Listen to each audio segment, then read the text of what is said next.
Welcome, everybody, to our continuing series where we talk to people on the left, people on the right, reporters, writers, authors, activists, anybody who could talk intelligently about the topic of national division and its potential future here in America.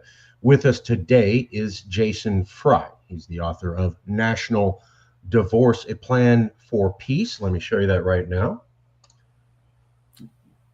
Jason wrote that book. Here's the cover of the book, National Divorce, A Plan for Peace. A little bit of the back cover. The question is not if the United States will break up, but when, period. The book makes the case that a negotiated split represents the most likely chance for a peaceful outcome. By committing to legislative processes, nonviolence, and a good dose of live and let live, city states and individuals can regroup into agreeable subgroups. National divorce is the peaceful path for every American to have it their way right now. As you can see, Jason Fry is a sixth generation Texan with careers in ministry, retail, behavioral health, and multiple books in the knife making subject area with 2 graduate degrees and with 26-year marriage. What are your 2 graduate degrees? I have a degree in psychology and another one in ministry. So I was in ministry you have for a a degree in while. psychology. Oh, that just opened up a Yeah, it's a whole nother can of worms, ain't Oh it? God, I didn't know that. You shouldn't have told me that. I'm going to ask you questions about that. Here's the page on Amazon. You can go to Amazon right now and pick up National Divorce, A Plan for Peace. Came out August 24, 2024. August 26, 2024. America's in crisis, and the differences between people, states, and parties are irreconcilable. Many doubt whether their state's relationship with the federal government is, in fact, a beneficial one. The looming question is not if the United States will break up, but when. This book makes the case that a negotiated split represents the most likely chance for a peaceful outcome. A lot of what we saw here on the back cover. It's in the Amazon description. Jason's been making the rounds, talking about that. He's been on the show previously. That's where we met. But he's been also talking to the Texas nationalist movement. He's doing Texas Talking with Shiloh Platts. He was on Robert Murphy's show. Yep. He was also on Professor Wall, yeah. Yeah. And finally, this was the other one, the Closed Minded podcast. I think that's a joke that actually talked about the issue. So he's been doing the rounds. Jason, did I get anything wrong about your bio? Is there something we need to correct about your bio before we go into the book? No, that's all straight from stuff I've published. So I guess we're good. Briefly, while I'm going to keep the book up, if you and I were in an elevator, and you have 2 minutes to explain to me what this book is and why I need to go out right now and pick up a copy, what would you tell me? What would your elevator pitch be to a random fellow American about why they need to read this and why they need to read it right now? Yep. So the right and the left are fairly far apart. You know, if Harris had won, 47% of people were going to be angry. And since Trump won, the other 47% of people are angry. You know, things in the United States are fairly divided already. And when you get to the point in a relationship where, to use the marriage analogy, you're already sleeping in separate bedrooms, you're already running separate bank accounts, you know, you're fairly divided already. The way to resolve that is to just go ahead and split up, just go ahead and call it over, right? So in that metaphor, there is no expectation that you kill your spouse, right, or that there's violence, you know. And in a place where, you know, civil war could come out, I don't really want that. I would rather we solve that all these issues in ways where it's constructive. I have 2 kids in the military. I'm not interested in you know, war breaking out anytime soon, anywhere. Right. So that's what the book is about. It's saying that we are already divided. And so the best path forward is to simply negotiate a split. Why now? Why now? Why talk about this now? Because if you wait until the problem is staring you in the face, it's too late to solve it. Right. So I wrote this book honestly in anticipation of a Harris win. Where folks like me and my friends would be the grumpy ones. I've been involved in the Texas nationalist movement for 7-8 years, long time. you yourself have been involved with California exit movements, right? For how long? 12. Yeah, exactly. So, Yeah. regardless of who wins, there are people on both sides who think that out is the best way, right? And so, uh, when when there was a armed standoff between Texans on one side and American Border Patrol on the other, back in January, February, down at the border. Uh, I realized that we were one bad guy in the bushes away from Lexington and Concord, right? Nobody intends, I don't think, to escalate any of these conflicts. But we are accidentally very close to escalation. And I don't like turning my future over to what if or to accident. I'd rather make the plan in advance and get things rolling. That's my day job. You poked at me for being a psychologist. Really, what I do is problem behavior management, right? So I try to anticipate what's going to go wrong, and then I try to make a plan to keep it from doing that. That's my day job every day, and that's what I've applied to this situation as well. I would emphasize your psychological background when you're coming up with this because I think it makes you more relevant as an author. That's just my opinion. Yeah.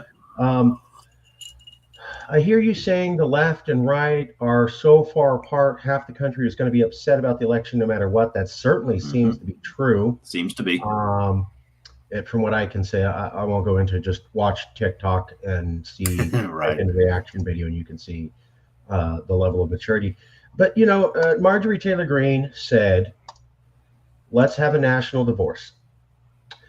And a Utah governor who's a Republican named Spencer Cox said, we don't need a national divorce. Her rhetoric is destructive and wrong and honestly straight up evil to even say that. We don't need a divorce. We need marriage counseling. Can marriage counseling save America? And what does marriage counseling at this level look like? So several things about that. Number one, this is a Utah governor, so a very traditional state with strong marriage values, large Latter-day Saints population for whom divorce is off the table as a strategy, right?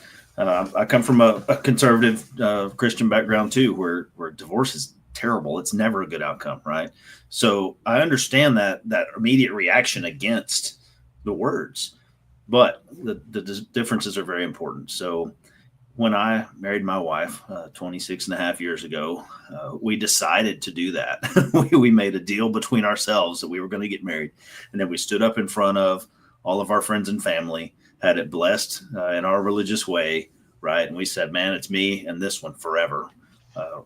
There is no such thing in the United States. We were all born here or we came here, but nobody really, I didn't, wake up and decide, this is the government I want. This is the government I need. This is the government I want to spend the rest of my life with. So I totally get the reaction from a religious or even political standpoint that divorce is terrible. That's not a desirable outcome. But in this case, there was no political marriage to begin with. It's a metaphor, right? So that's one thing I would say to Governor Cox is, yeah, divorce is probably not the best outcome of a marriage. But in this metaphor, it makes a lot of sense. Well, I remember asking professors this when I was doing interviews on political polarization. Those videos are on the channel on YouTube. You can watch it. Just Mark Ruiz Evans on YouTube. But one of the things that captured me was that I would ask people, Marjorie Taylor Greene said national divorce, and a lot of people who worked in political science would say, oh, yeah, she's not the best spokesperson. And I would say that as well. Yeah, and she didn't explain her idea well, and it wasn't well explained or thought out. And I go, okay, all right, got it. But a lot of people saying that she's wrong because, quote, we just need marriage counseling. Now, I had read 30 to 50 articles at that time. I could see no one in the news define what that meant. Right. Although I could see many people repeat it. When I asked 30 different professors that question, most of them had no idea what a national marriage counseling procedure would look like. So I see a lot of people going, that's the answer, and you're wrong, Marjorie. Okay. What does that mean? Right. So good time and happy, fun feelings. So I have spent a little bit of my education time learning about counseling, believe it or not. I also did marriage counseling myself as a prospective married person, right? So I kind of get it there. So let me give it to you this way. When people have difficulty, whether I'm struggling with something and want a counselor, or there's a relationship and we want a counselor, that is me and my spouse and one other person, right, discussing these issues. And the person's job is to mediate and moderate, to not say you're wrong and you're right, but rather to help us resolve our own issues through that process. So in the United States scenario, it is not me and my spouse. It is 100 million people over here and 100 million people over there, right? So there's no uniformity to the positions, right? I can try to at least be internally consistent with myself, and my wife can try to be consistent with herself, and the two of us can go negotiate, some kind of resolution. But there is no way to negotiate a resolution between millions and millions and millions of different people. Another way to put it that, we can pretend maybe that various representatives are capable of representing our positions, right? So, but what is that? Is that the Republican Party and the Democrat Party negotiating? Well, no, those don't have any power. They're just social clubs, right? So is it state governments negotiating? Like, is it the government of California and the government of Texas? Yeah, maybe. We on paper, those are representative, right? So I could send my governor over to negotiate with your governor, and there's at least a pretense of representation there, right? And the states at least do have legal authority and power to do some of those things. That's possible. But again, who negotiates or who moderates that discussion? Who is the marriage counselor there? And can the moderator effectively solve issues between just representatives of the problem, right? I don't think so. I don't think that there's any single person or party or individual or group that's capable of negotiating or moderating a discussion of this magnitude between millions and millions of dissatisfied people. That's why it's very different. That's why nobody can define it. That's why no professors will even take a stab at it, because there's nobody there. It's a metaphor, and the metaphor doesn't hold in every single way. And this is one of the ways it doesn't hold, because in marriage counseling, it's me and my wife, and that's it. Every professor, that's not the scenario. Every politician, everybody was repeating this phrase: "We just need marriage counseling. We need marriage counseling." And I go, "You're all using the phrase. Can anyone? Yeah, who's going to do that? Who's going to do that? What does that look like? No, I don't know, because it's not. It's like, no, yeah, I need marriage. I heard it again. We need marriage counseling, and I'm like, and it was from a professor I'd asked before. Define. I mean, I don't disagree. It's just I don't think it's possible. I don't see how that metaphor holds. I don't see who can accomplish that. Well, whenever I see people throw out a solution that sounds good and is completely lacking of details, and then you ask them and they kind of demur from giving details, it's usually it's a platitude. It's it's a talking point. It's not a plan. When you're in war and the buddy next to you gets blown up, you don't say, "Oh, you're going to die." You say, "You're going to be fine, buddy. We're going to get you help, and you're going to right. make it." Yep. You don't believe that. You say that because you're trying to calm the person down and try to reduce their pain. Yeah. So to say we need marriage counseling is a de-escalation move. I get that. That's cool. You're trying not to ratchet up the rhetoric. You're trying to say, no, we need to calm down. We need to figure it out. I get that. That's cool. But it's not a plan. And that was my criticism of Marjorie Taylor Greene too, is that you can't just throw out words with that much baggage and not have a plan to go with it. Right? She just said, let's do it. But there was no background to go with that.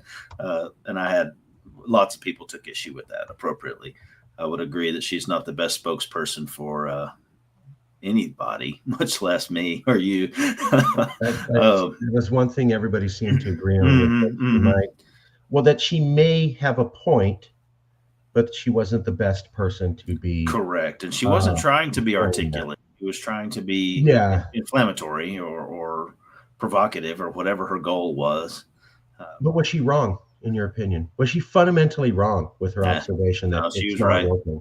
She was right. She was right. Again, not articulate, not a great representative, but even a broken clock is right twice a day, right? So Adolf Hitler thought that freeways and universal health care were good ideas. He was a horrible, evil man. Those are ideas that most every modern country does. Correct. Pick them up from the Nazi Empire. Most people don't want to hear that. Right. So academically, I think national divorce is a good idea. I wrote a book saying that. I would not have picked her as our representative there. She just happened to step out first.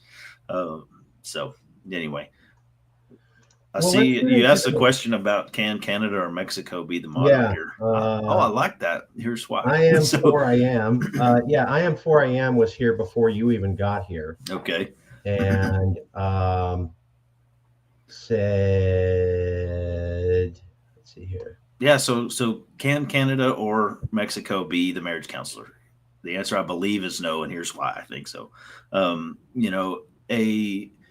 A competent marriage counselor will have been through some stuff. They will have been through some schooling. They will have been through some practicum.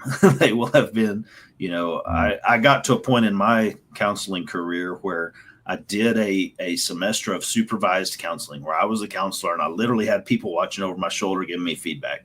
And I decided that counseling was not for me, right? So I've been there and I've done that. And I realized that wasn't my thing. Cool. But neither Canada nor Mexico have their crap together at all, any better than us, right? We have secession movements within Canada. We have fairly socialist policies in Canada. Mexico is full of corruption and cartels, and sure, they got a new government. Okay, cool, but they're probably still in bed with the same people as the last one, right? Neither one of those countries, who are our neighbors, are any more competent to negotiate these issues than we are. So I think for that reason, they are not likely candidates. I go to a counselor who's qualified.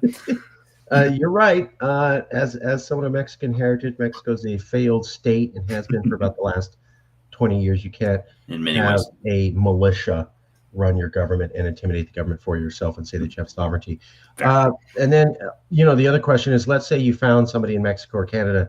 Is half of America going to go, well, Canada said, so I guess we as Americans should do what they say. Well, Mexico said, well, England said, well, the United Nations said, so I guess 150 million of us better do what they say. I don't see Americans ever doing that. I don't either. I don't either. And there's some potential that Britain or Germany or some European power might have the cultural wherewithal, I guess, to be our marriage counselor. Maybe would make sense. I mean, I don't know if we would or not. You can say honestly though that Britain has turned loose of how many countries since World War II? I'm going to make a number up, 25, right? Yeah. So everybody used to be a British colony. Yeah. We started the exit process, but really lots of countries have become independent from Britain. So could Britain negotiate it? Maybe. There's a chance. They just independence themselves. That's not a verb. They just split from the European Union. They've done this recently. Could they help us maybe negotiate? Maybe. I'm not in a position to ask for that. I don't know that it's rational. But just to answer your question, who would do it? Maybe somebody over there. Maybe. But I'm not feeling it. Because you're right. I don't see, the large cities in California saying, oh, yeah. Boris Johnson said it. We got to do it. Or Nigel Farage said it. We got to do it. No, I don't see that either. Yeah, like in Texas, if they say King Charles said it, we're going to say forget the king. Nobody cares. Right? So who's I don't see it coming. Even the UN, half this country in America wants America to be out of the UN and thinks the UN is a problem, even though basically the UN was created by America. You almost have half to a majority are basically against it now. So it's just this whole world order America made. A lot of Americans aren't for. So correct. They won't even listen to those institutions. It's going to have to be an American. And then we get to, okay, well, who? Well, Joe Biden said that he's going to be the calming voice, literally. Yeah, by not talking. Yeah. By not saying anything, by not doing anything. That's the way you calm things down. National calm after he's elected, and that the MAGA people would realize that they were wrong, and Mhm. everybody would come together. There was a 5 national years period after of that? inaction. I mean, I'll give him that. It was less drama. It was less drama, but it's But also that's like, all. well, that totally failed. You did Yeah. not unite the country. There wasn't a national calming. MAGA Because didn't realize that they were no wrong one and put down all individual the on beliefs. either side of the aisle can pull this off. Well, let's get into the meat and potatoes. Yeah. This is the big question that you and I were talking about briefly on the phone. Yeah. And I want to say again, thank you for coming out, and I apologize for my tardiness. Oh, same. I've been all over the place. Things got crazy here with Trump. This is California. When Trump Mhm. got elected again, Mhm. things Things went a little iffy. Yeah, they died. Lots of phone calls, lots of. So I'll just leave it there. I'm a liberal. I respect that, but yeah. Right, So, and I would have had the same phone calls if Harris had won. exactly. Right? So Exactly. that is exactly why this is still relevant, right? So neither Harris nor Trump were going to make people happy. Neither Harris nor Trump were going to decrease the deficit. Neither Harris nor Trump were going to decrease the United States meddling in the world's business. Neither Harris nor Trump will significantly decrease government intrusion in our stuff or our personal issues, right? So, granted, Trump has made the pretense of setting up a Department of Government Efficiency to do some things. Man, that's an advisory board. They don't have any power, right? And even if they made a 10% improvement in the United States regulatory bullcrap, right? They're still 90% wrong, right? So my point is that the government is so powerful that no one individual can fix it, and no one individual can screw it up. And so I do not care. To me, getting away from a huge government, a non-representative government, a government controlled by special interests, a government that's dead set on fighting a war somewhere else all the time, right? That doesn't change regardless of who the executive is. And I would argue that the fact that this is such a critical issue illustrates that the presidency is too powerful, right? Every president we've had in my lifetime has governed by executive order, and Congress has sucked at their day job, right? And the Supreme Court has flip-flopped back and forth depending on the politics, not the law, right? None of those things change when the jersey color of the executive changes. That's my take. So that's why right now they can't fix it. They broke it too many years already. So neither Harris nor Trump could fix the trajectory of this thing. They might change it a little, but we're rearranging deck chairs on the Titanic in my mind. That is a great point. That you can go back to Obama. We're pushing 20 years ago, where we're pushing 2 decades, where you can go back and basically every president said, I'll just sign a bunch of executive orders so I don't have to deal with Congress because I can't get the federal government to work. I mean, George Bush put us in war for 20 years and didn't ever declare war on anybody. I mean, it's not a partisan issue. It's a government structure, and the purpose of a structure is what it does, right? So you can't argue that it's not supposed to be that way. No, it's doing it that way on purpose because it's been that way for 50 years, right? So that's the problem. That's why that's why I'm here talking to Californians, right? I mean, I'm a Texas guy. I mean this in the nicest way possible. I don't care what you guys do over there. That's really the same. That's right. Yes. But you have a right to be happier than you are right now. You have a right to have a government that serves you better than it does right now. So do I, right? We have that in common. And the current iteration of the United States is not the answer to anybody's actual problems. I part of the reason I got into CalExit was my family came from Texas to California because they didn't like the racism. We don't need to get into that. I'm just saying it. That's real. Blah, blah. Not trying to blah blah blah. But I've gone back, and one of the things that always grasped me when I was getting into politics at 20, I'm 46 now. But the last 20 years, I always hear, Latin people are monolith. Latin people are monolith. They all vote the same, and I'm like, that is not true. My Mexican family in California does not think the way on a wide variety of issues as the Yep. Mexican family in Texas. They're still cousins. They grew up together, but living 30 years in these two different states, no, there's Very almost different. wild differences of opinion. So there's also I've got a little experience in South Texas. I've been working down in the Rio Grande Valley some for work, and I've got a few friends down there. And my impression is that it is a fallacy to lump everyone of Hispanic origin into one pile, because there are Hispanics in South Texas that they maybe more identify as Tejanos. They have been in Texas 10 generations. That's Okay. right. That is very different than the guy who swam across yesterday. The fact that they both have Spanish background is the only thing they have in common. Right. And so it's a fallacy on both parties to assume that, that any voting bloc like that is homogenous. South Texas in particular flipped pretty strongly towards Trump this time. Which makes sense if you think about, well, I've been here, I followed the rules to get here, and all these guys keep coming in with it doesn't matter what color your skin is or where you're from, that doesn't change, right? And so the Hispanic residents, longer term residents, have flipped a little more conservative on that issue. On that one, and it just, I remember hearing people say that. And so we're talking about, can all these states get together? I'm like, I just am a little microcosm of looking at my family. It was aware Right. how wildly different Texas and California were on most issues that people care about and would use to determine how they want to live. Yep. Education, schooling, transgender, no transgender. I mean, just everything. And it became like, these are basically separate countries. It's hard to find points of agreement. Yeah, it is. And maybe in the 1700s, early 1800s, before the Civil War, that would have worked with the federal government. Not maybe. I said maybe. I said it's a maybe. We're going back to a time where the feds really only handled the border, military, and maybe the dollar, and then they stayed out of your business. And man, I'd love to see that again. If we could go back to that, but I don't see it happening. Exactly. I don't think they're ever going to give up that power.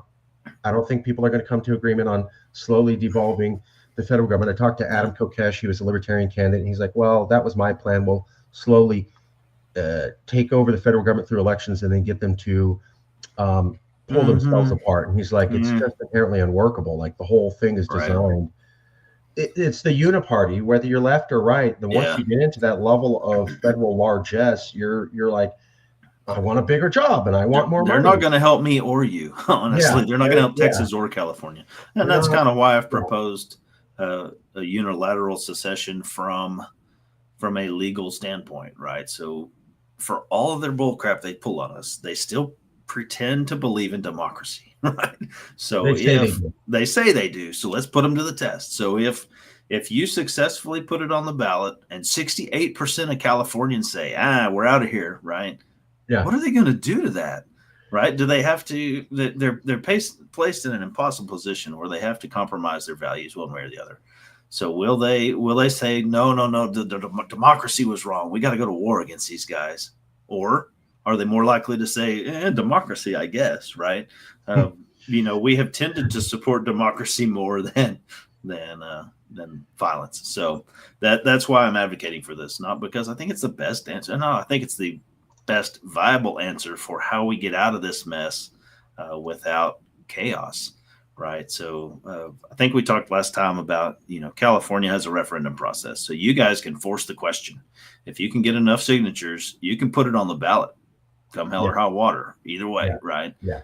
Texas does not have that. And so we don't have the option to force it with democracy to do its thing, right? So we've got to go through a legislative process, right, and get a bill passed to authorize a referendum.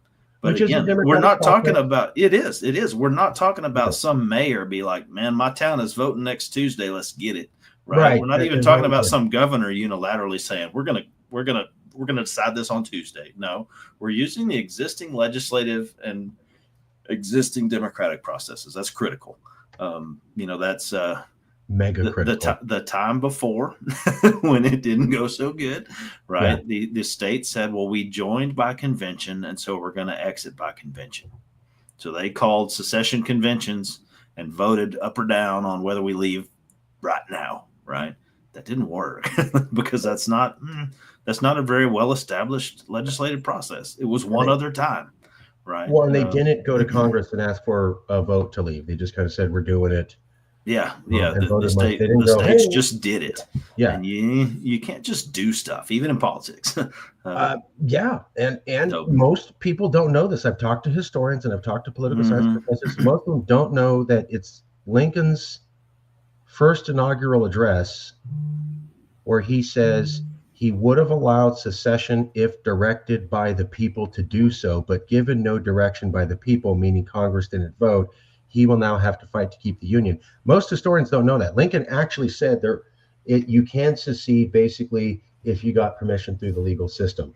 It's not well recognized. It's buried in his first speech, but it's there. He also Right. pointed Salmon Chase. Salmon Chase was the Supreme Court director who oversaw Texas versus White, Yep. which said you can secede with consent. And Right. So I'm five yeah. out of 7 justices in that case were appointed by Abraham Lincoln. So they Yeah. had no other option but to say no.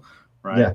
Yeah. Pretty straightforward, honestly. Yeah. So, why we're still holding that up as any kind of example makes no sense because it was entirely partisan, just like some of the Supreme Court stuff now that will probably be overturned in states and future courts. I just find it amazing that people go, well, secession's illegal, and they don't like Anton Scalia. People will say, well, Anton Scalia was a Supreme Court justice, and he said secession's legal. And I always say, did he ever mention that he was aware of Texas versus White? No, there's no record of him saying he acknowledges it, which means maybe he's wrong. Well, and the opinion, even the written opinion or spoken opinion of one guy doesn't set the law, right? So just because a Supreme Court justice said doesn't make that the precedent.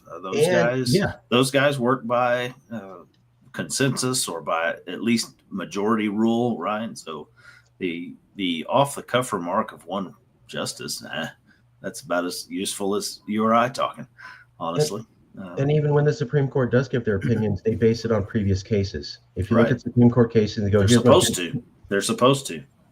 You can't go, I feel strongly, so it's no, the end, moving on to the next guy. That never happens. And they always go, looking at this case and that case and this decision, I feel X. Scalia didn't do that. He just goes, can't happen, moving on. Yep. That's not case law. Because it's in the establishment's interest to protect the establishment. And yet the entire American legal system works on stare decisis or case law. You can't just make it up. You have to make the rulings based upon previous cases. He referenced no previous cases. Correct. So why is his comment relevant? It's not.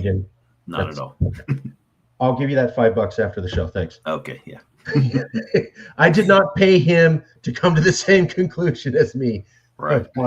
Some conclusions are obvious enough on their own. Yeah.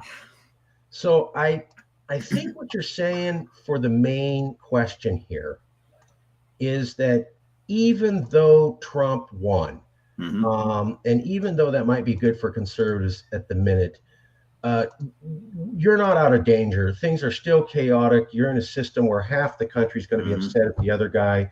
Yep. You're not going to shrink the federal government. You're not going to shrink the budget. You're not going to get out of wars, regardless of what this guy said. Maybe he means it, or maybe this deep state will stop him. So all the same problems that were creating a federal government that was the Leviathan sucking the life out of the states won't change no matter who gets elected. Is that a fair summary of your? That is a fair summary. And, from a liberal perspective, right, sure, things are going to get worse. I would agree. We're going to deregulate stuff that some people think should be regulated. We're going to kick some stuff back to the states that some people feel should be managed by force of the federal government, right? And then 2 years from now or 4 years from now, it's going to flip again. And then 2 years from now or 4 years from then, it's going to flip again, right? And it's this constant push-pull back and forth. I've got the power. I'm going to screw you over my way. And no, I've got it back. Now I'm going to screw you over my way, right? It's that constant use of coercive force by the feds, regardless of which team is driving the bus. That's the real problem. And that's why, again, I have no issue being on the same side of this issue as you, even though I think we're probably pretty far apart politically. because I really do expect that you should have it your way in your state, right? And it's not going to happen. It's not going to happen any more than it's going to be my way in my state. And that's, we get a lot of flack for talking to conservatives. And I talk to other liberals and I go, well, what's your plan for California to be free of Trump? If you're not laying out a legal process, then you are saying you're open to things that aren't in a legal process. That sounds bad. That's bad. So just going, we want out and we don't care, and I don't want to talk to any Republicans or conservatives. I go, okay, but legally, you're gonna have to get some of these wicked, nasty, evil, horrible people's votes because you're still part of the system. Yeah, I mean, to use our metaphor, that's walking away from a fight and slamming the door. Okay, cool, but it doesn't resolve anything, right? Withdrawing from the discussion or saying "F you, I'm out of here" doesn't resolve anything. You got to have a plan to undo stuff. It doesn't solve any actual problem, right? And so that's that's the to me the magic of this proposal is that we understand divorce doesn't happen overnight, right? Divorce comes from a long growth of dysfunction. Divorce comes from a decision by one or both parties that this dysfunction is greater than our actual benefit here, right? We get that. And we get the idea that even if it's nasty, even if they super hate each other and everybody's screwing each other over in the legal system and all that, it's not expected that you go kill the other person or that you resort to violence, right? Even the most acrimonious divorces, murdering the other guy is still against the law, right? That's part of why I like this metaphor, because to say we should take matters into our own hands and we should have some violence and we should be able to do whatever it takes, or bull crap. That's not how it works, right? That is not how problems get solved. And in this case, that's part of why I wrote the book. I don't want to see people try to solve problems with whatever it takes. I want to see people try to negotiate deals and make informed decisions and all the good stuff like that.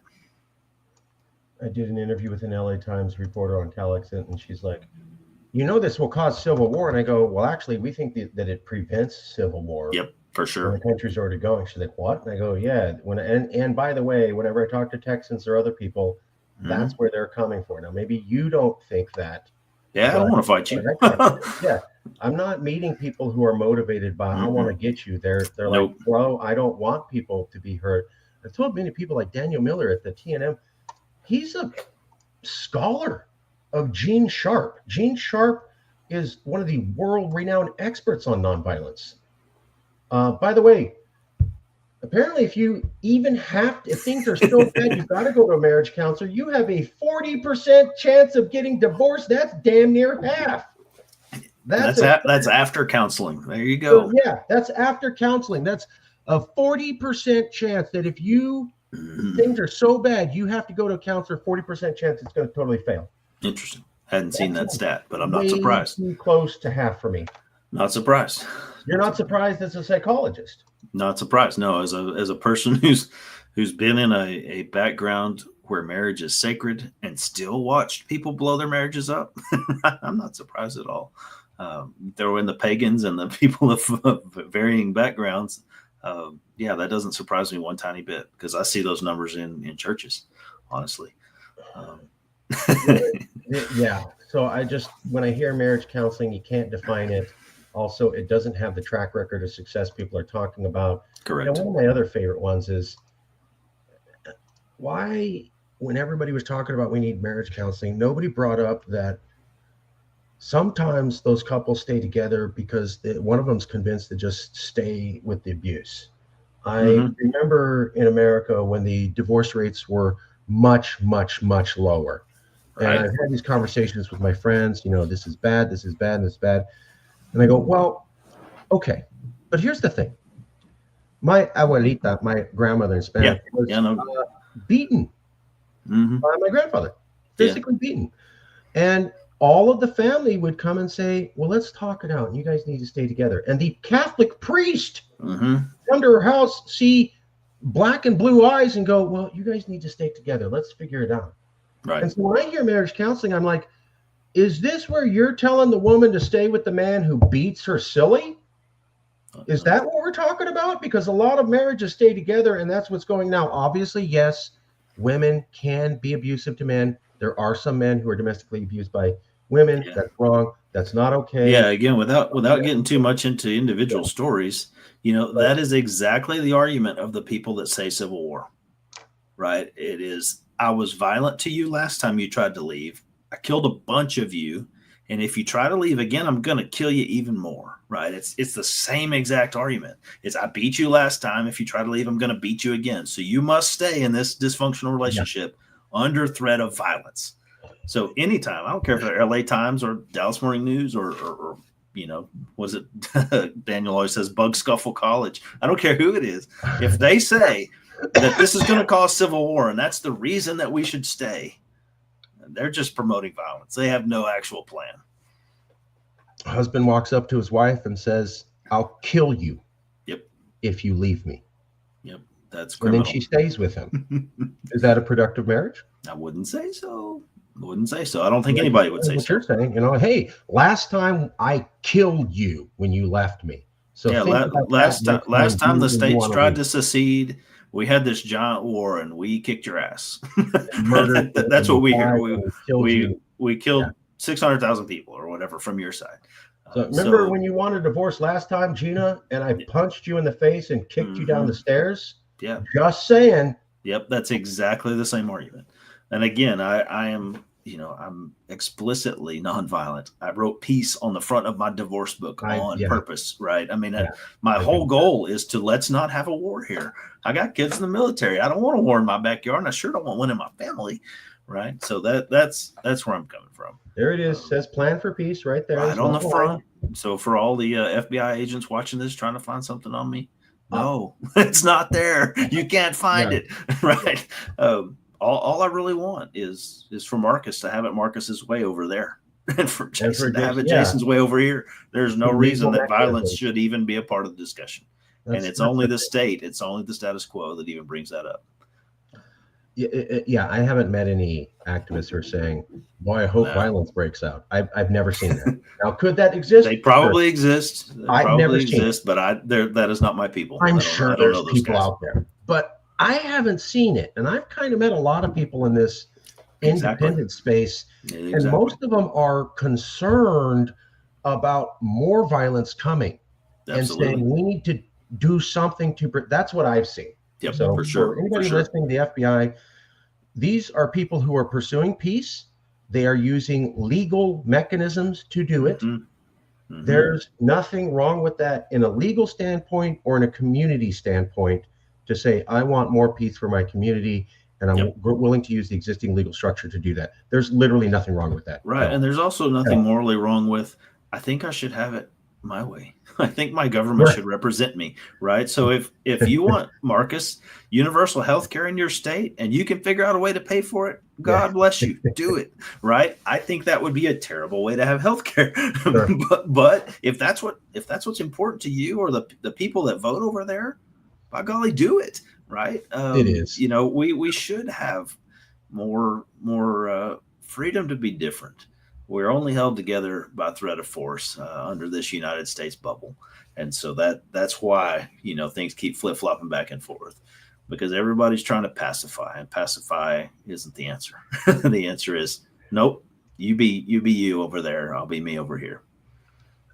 I was horrified when some people had asked, I think it was Eric Swalwell from California and Joseph Robinette Biden, the president, about states seceding, and they both kind of said, well, we got nukes. Mm-hmm. And I thought, hold on. Someone's talking about seceding, and the first thing out of your mouth is, we have nukes. Yep. How do you take that? How would you take that if somebody said, oh, you want to secede? Well, I got nukes. And just let that is nothing but the threat of violence. That is the same thing as, Gina, I'm going to whoop you again, right?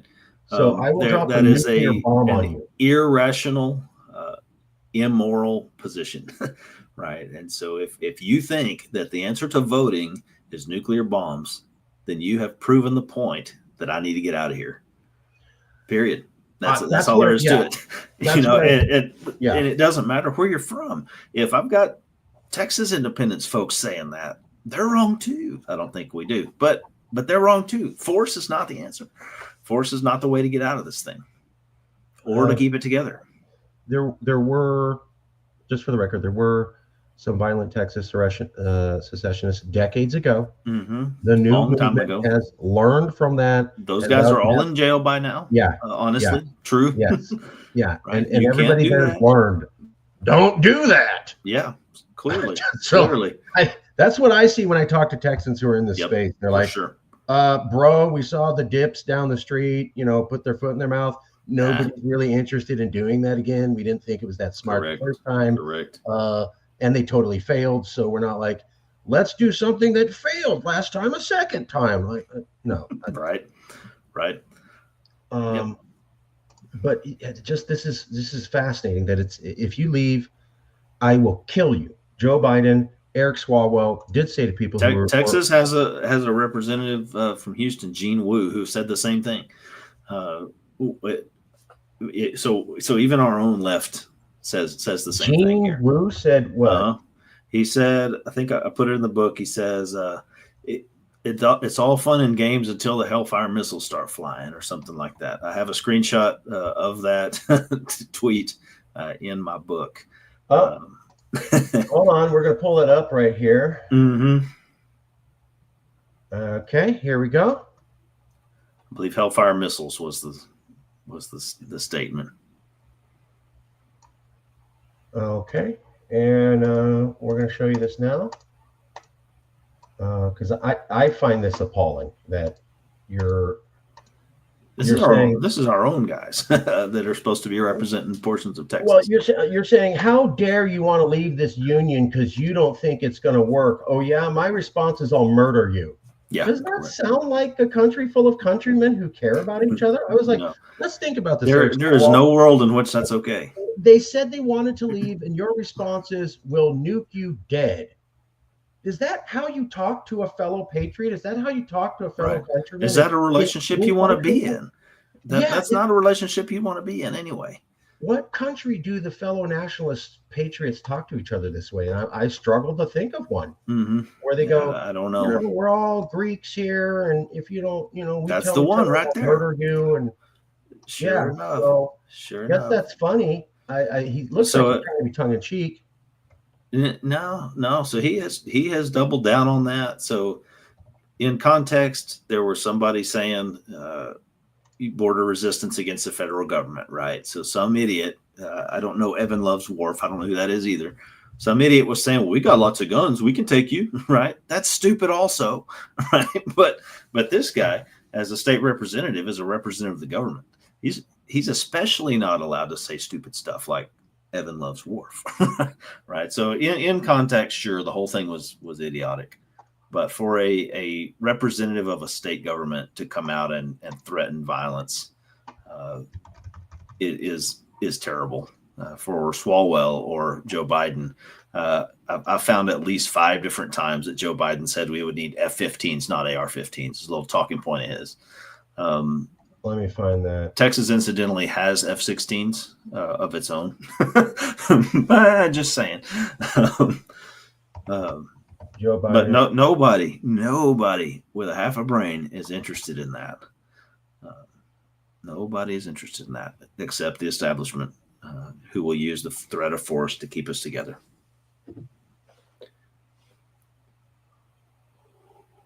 A second here. I'm pulling up Biden.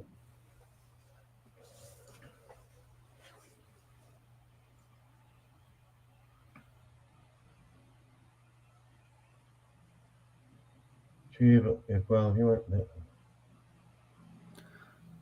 And I take issue with that with Swalwell. I haven't seen that particular quote, but that's exactly what I'm talking about. I'm sure if we talked, we could find common ground to protect our families and communities. Separation, you having it your way over there and me having it my way over here, that is exactly what he doesn't know he's talking about, right? That is the common ground, is that you should have it. You should have a government that serves you. So should I. And splitting up is the actual best way to get that. Only fools and congressmen want war. I was shocked to see again, you don't like this union. You want to leave. Oh, yeah? You think I'm such a horrible person and we can't get along? Well, here's my response. I'll nuke you to death. Mm-hmm. What? How is that? How is that Right. logical? So all the years of the Cold War, when the bad guy boogeyman was on the other side of the world, and we still managed to not nuke them, your answer is, I'm going to nuke my neighbors because they don't want to be a part of my government anymore.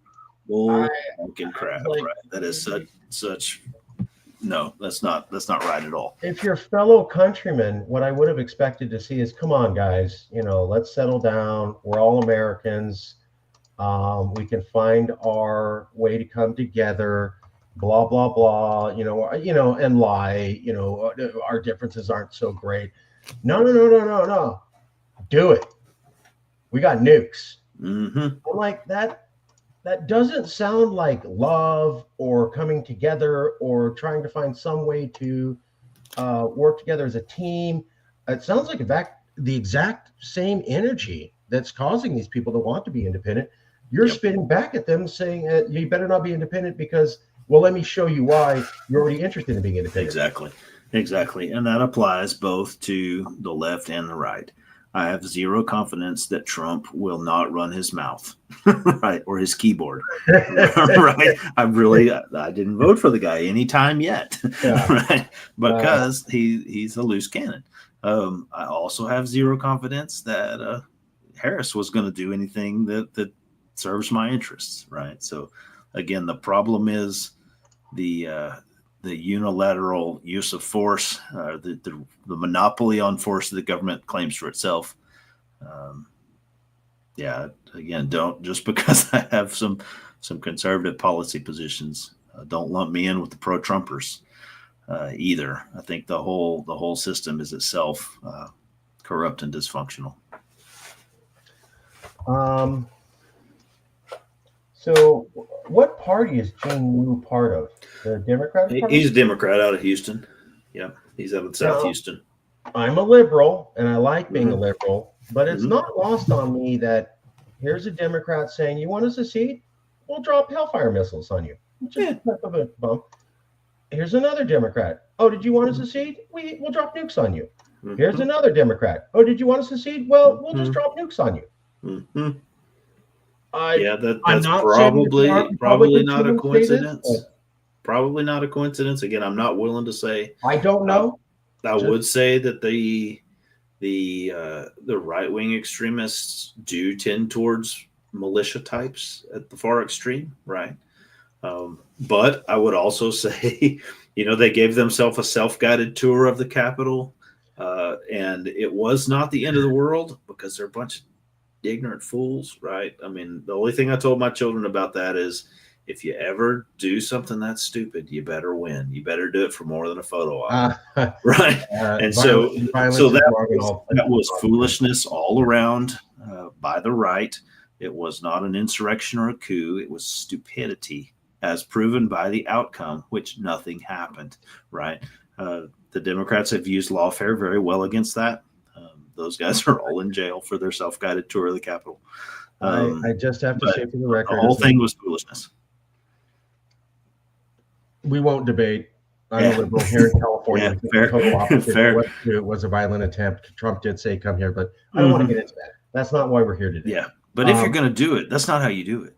I think even the true secessionists among the world would say that if you're going to storm the Capitol with a bunch of dudes dressed in buffalo costumes, and that's not how you change the government. That is not how. Don't storm the Capitol. I would agree with that. So again, for the record, FBI agent watching this, don't storm the Capitol. That is not how you change things. Violence is wrong in all forms. It should never be used for politics. It's wrong. It's bad. It's wrong in all forms to be used for politics. That's the opinion of everybody here. We're having a discussion.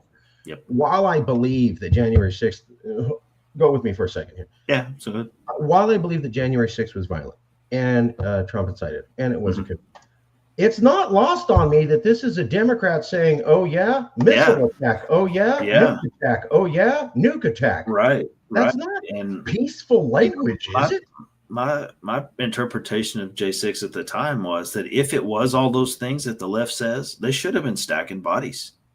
I mean, really. and it wasn't that, right? And so it wasn't that. You know, if me and a bunch of my friends grabbed a bunch of guns and decided to go take over a thing, we would expect to get cranked for doing that, right?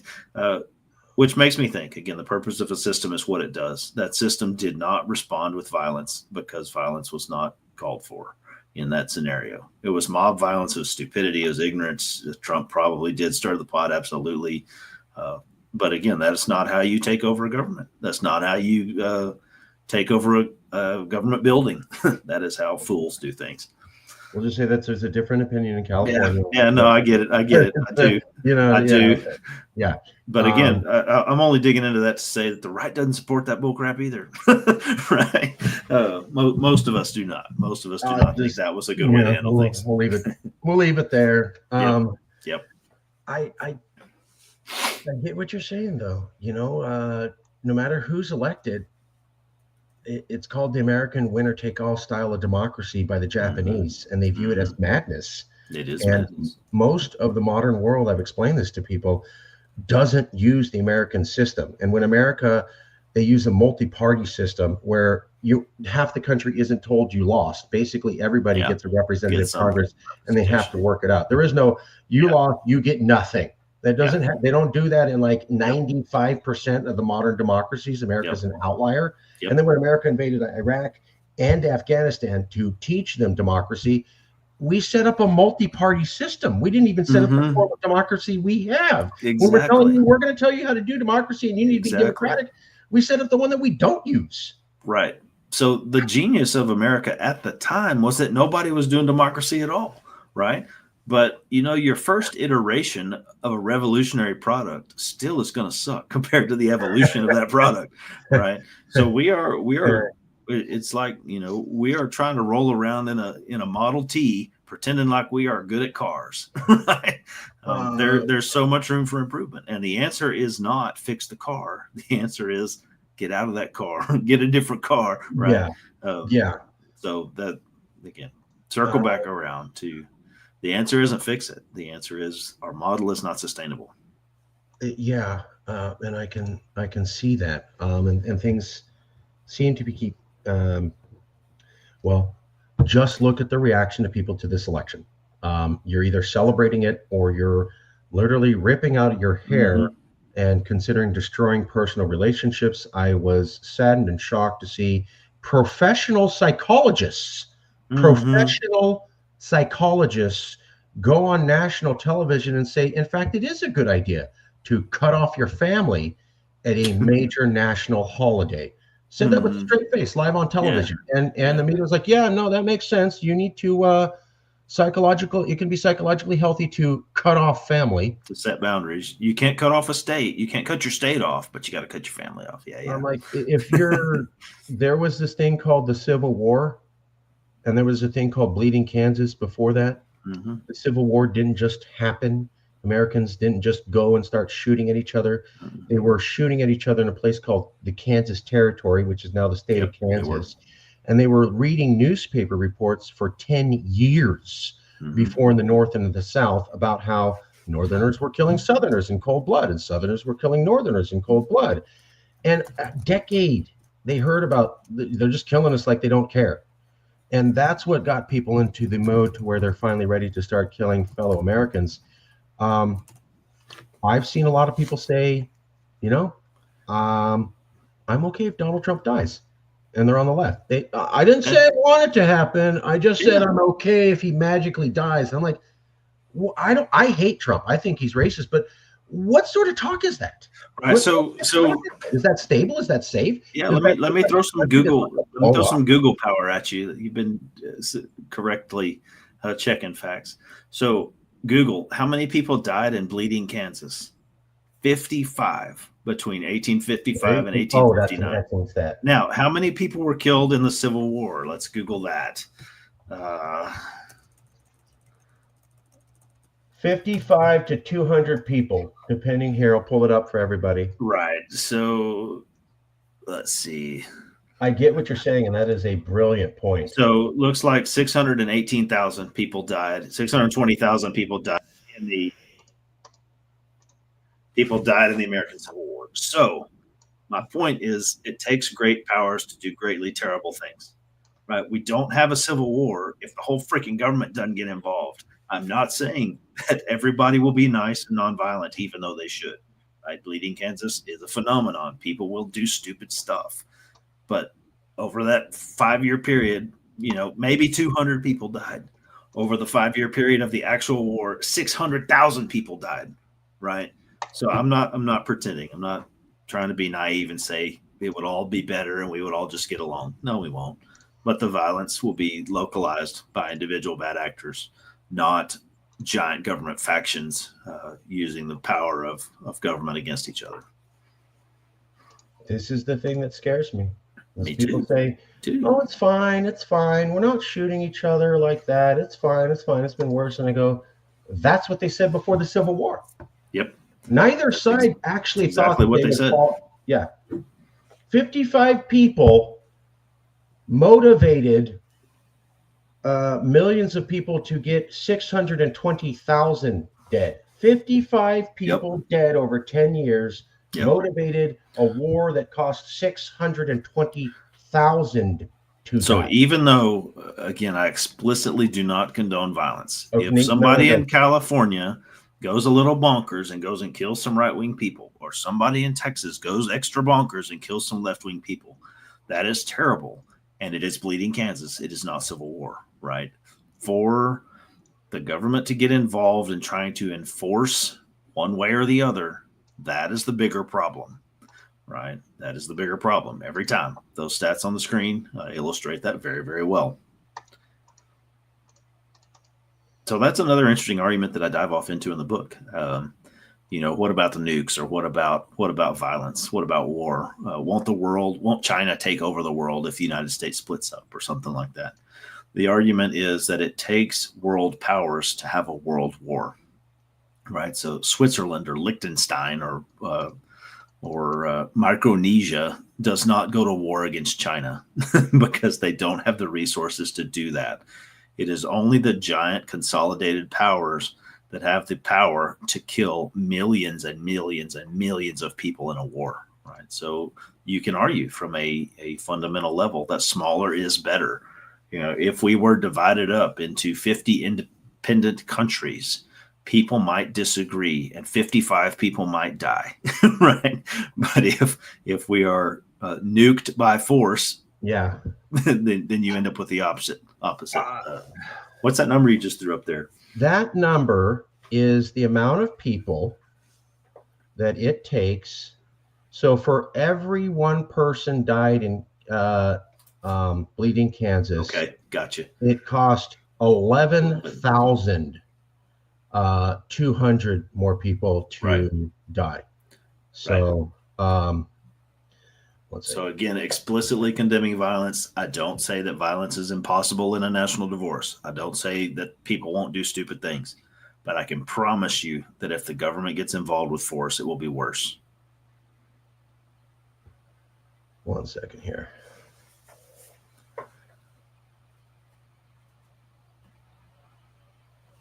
I get what you're saying. And to back that up, the Civil War did not start very cleanly with all northern states versus southern states. When some southern states decided to break away, there were other southern states who didn't join.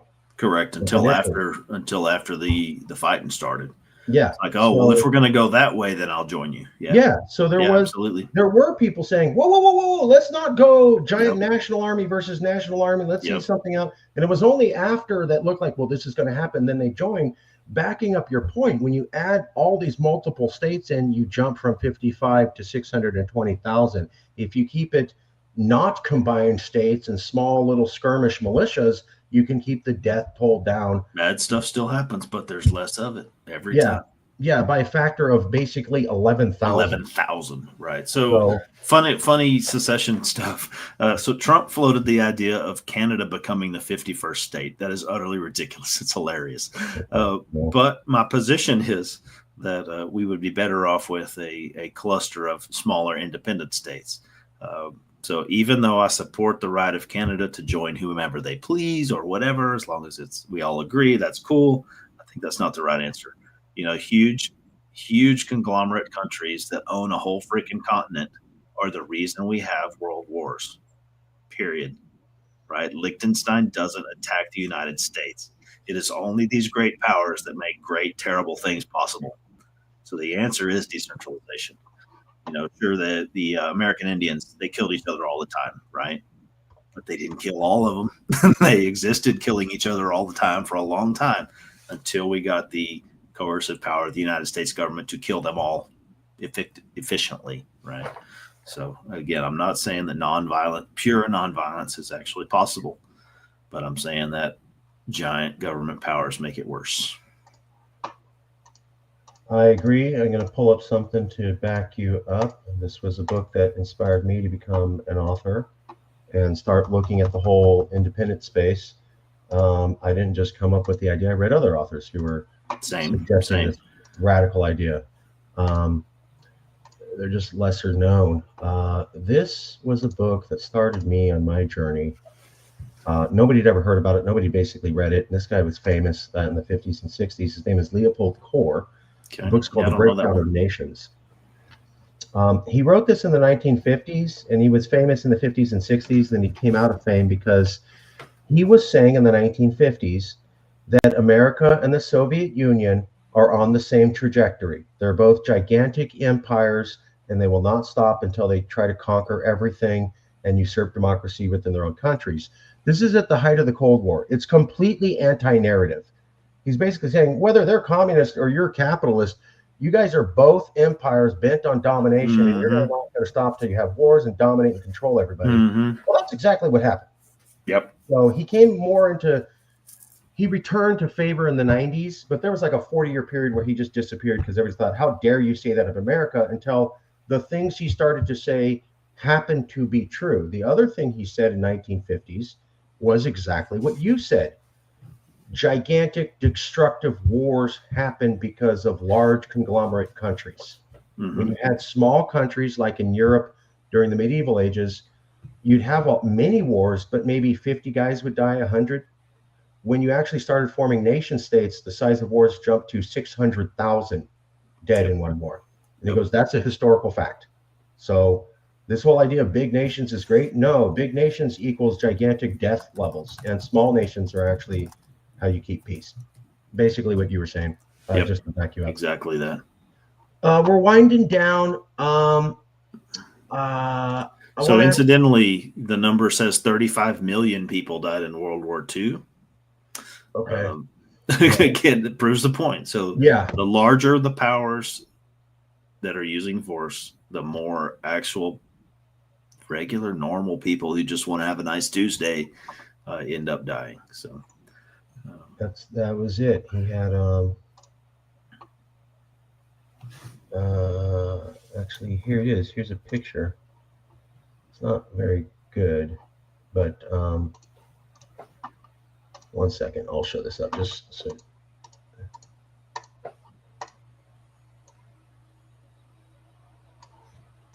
One second, sorry.